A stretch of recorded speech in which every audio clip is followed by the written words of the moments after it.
Bonjour les chéris, j'espère que vous allez bien, j'espère que vous êtes en bonne santé. Ça fait longtemps que vous m'avez manqué.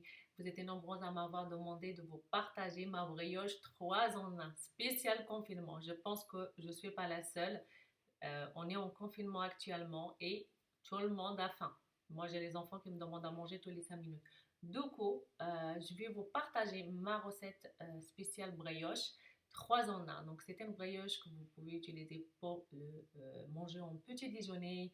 Vous pouvez également, comme vous voyez là, je prépare les boulettes, donc le boulette de kefta, ou je prépare les sandwichs. Je vous conseille d'utiliser la brioche autant que sandwich ou un peu genre hamburger. Vous allez voir, tout le monde adore, que ce soit les grands et les petits. Vous allez voir, vous allez me remercier. Maintenant, on passe à la recette. Pour ma brioche, j'utilise mon robot professionnel. Je vous mettrai toutes les références dans la barre d'infos. Si vous n'avez pas un robot, vous pouvez préparer la pâte à la main. Il n'y a aucun souci. Je commence par placer dans la cuve de mon robot la farine, le sucre et le sel. Je vous conseille de bien choisir la farine. Alors, pour le moment, vu le confinement, j'ai utilisé la farine T55. Je vous conseille d'utiliser la farine T45. Si vous n'avez pas, faites avec ce que vous avez. Pour avoir plusieurs brioches, j'ai dû utiliser à peu près 1,5 kg de farine. Comme vous voyez là, j'ai 1 litre du lait tiède. J'ai rajouté de la levure parce qu'il faut séparer la levure et le sel parce que le sel tue la levure, donc faites attention. Et vous pouvez rajouter petit à petit le beurre pommade. Donc je vous conseille de sortir votre beurre, vous le laissez à température ambiante au moins 10 minutes, comme ça vous pouvez l'utiliser.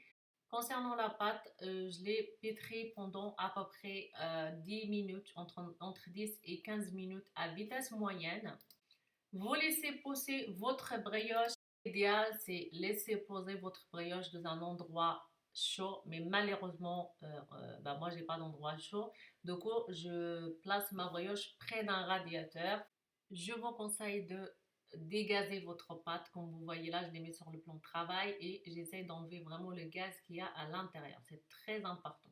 Une fois que vous avez fini cette étape, vous pouvez faire ce que vous voulez. Moi, j'avais fait les petites boules en fait comme ça pour faire les hamburgers, mais j'ai laissé pousser trop ma pâte. Du coup, bah, se sont coulés entre elles, mais c'est pas grave parce que du coup, je les ai utilisés autant que sandwich. Bien sûr, je n'ai pas fait attention et je croyais que j'étais en train de filmer, mais en fait, ma caméra s'est éteinte due à la batterie qui s'est déchargée. Donc moi j'ai fait le choix de faire voilà, les petites boules comme ça. Et aussi j'ai utilisé un moule à gâteau. Et pareil, j'ai fait les petites boules comme ça pour faire un jour brioche un peu gâteau. Vous pouvez faire ce que vous voulez. Donc là, vous voyez, j'ai choisi vraiment une petite taille parce que ça va encore, lors de la pause, je vais laisser encore poser ma brioche. Ça va doubler le volume. Donc faites très attention à ça.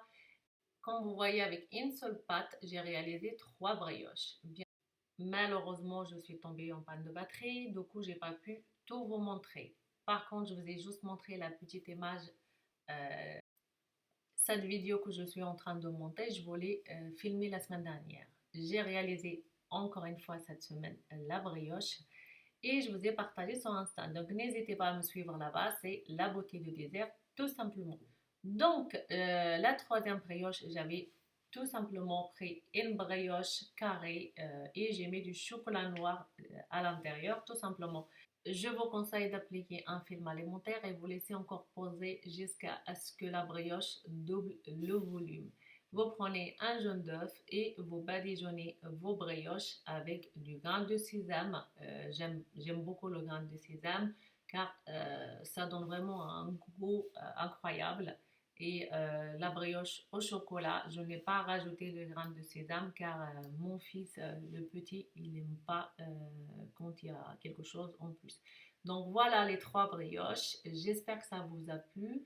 Et comme vous voyez là, en petit déjeuner grillé, en sandwich comme vous voyez, hein, ou si vous les faites vraiment rondes, faites les petites parce que sinon ils vont doubler le volume.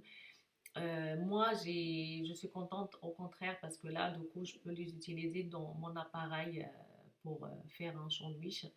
Comme vous voyez là, c'est quelque chose de très simple avec le confinement, l'école à la maison.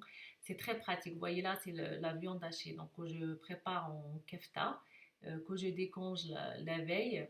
Et je prépare les petites boulettes, par exemple, si j'ai pas le temps, le petit steak haché. Je prépare les petites tomates également. Vous pouvez préparer de la salade. Vous faites un peu genre, vous voyez, hamburger ou un sandwich. Là, les enfants aiment ça. Donc voilà, je le place vraiment dans mon appareil. Je vais griller tout ça. D'habitude, je ne mets pas de papier aluminium, mais là, en fait, vu que je vais faire deux utilisations pour ma viande et aussi pour les sandwichs, du coup, bah, je ne peux pas laver l'appareil entre deux. Je vous conseille vraiment cet appareil, il est génial, les filles. Je sais que sur Insta, vous m'avez demandé la référence. Donc voilà, ma viande elle est prête. J'ai plus qu'à et j'ai préparé par contre les frites en avance, les frites maison. Voilà, vous voyez là, ma viande elle est prête, mon sandwich il est prêt, accompagné avec les petites frites. J'espère que cette recette elle vous a plu. En attendant une prochaine vidéo, prenez soin de vous, restez chez vous et à la prochaine vidéo. Prenez soin de vous. Bisous.